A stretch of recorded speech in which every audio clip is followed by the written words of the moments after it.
What's the creepiest thing you've ever done? Growing up, my neighbors had two daughters. Their bathroom window bordered our driveway. One day when I was 15, I noticed that the inside of their bathroom was visible through a 2-inch crack in the window drapes. Their oldest daughter was about 3 years younger than me. So every night and morning that I could manage to sneak out of the house, I peeked in that window. At first all I saw was the oldest girl's behind after she got up from peeing when she pulled up her bottoms. The crack in the blinds varied and sometimes I could even see far in as the shower and tub. It was hard to see anything with the shower going because the window got very fogged. But bathes, those were perfect. Except that she faced toward the window when she bathed. When she did not, I rubbed one out, as well as recorded it so I could watch it later. But I was scared by the fact that she had a very good chance of spotting me.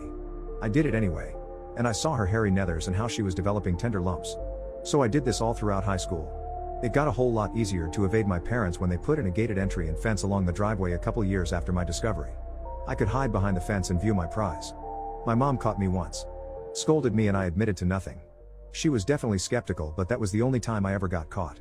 I was getting pretty complacent and bored of viewing the oldest girl time and time again. So I moved to another window.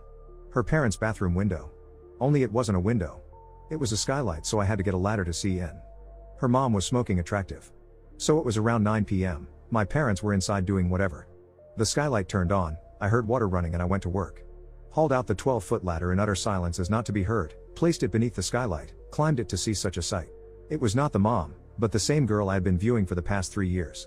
And she was home alone, in their jacuzzi, going to town on herself with the water jet and being loud. It's worth mentioning that by now she is about 15 years old and turning into an attractive young piece. I saw a headlight approaching from down the street and lost it. I panicked and tumbled down the ladder steps, knocking over the 12-foot ladder onto their house.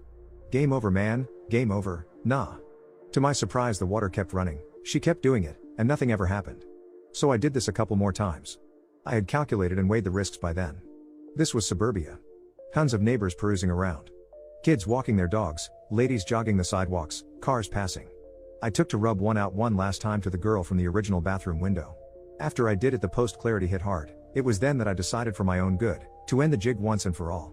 I gently tapped on the bathroom window. It went unnoticed, so I tapped in slow succession a little louder every time until she noticed. She backed up against the side of the bathtub, covering herself in the most horrified and scared look I've ever seen. I stood back a bit out of sight, but she must have known I was still there because she ran to the window to cover up the cracks. I stood there still and she ripped the blinds back and screamed for her mom. It was then that I decided to run for my life. I dug into the ground to begin to run and fell face first onto a metal pipe extending from their house.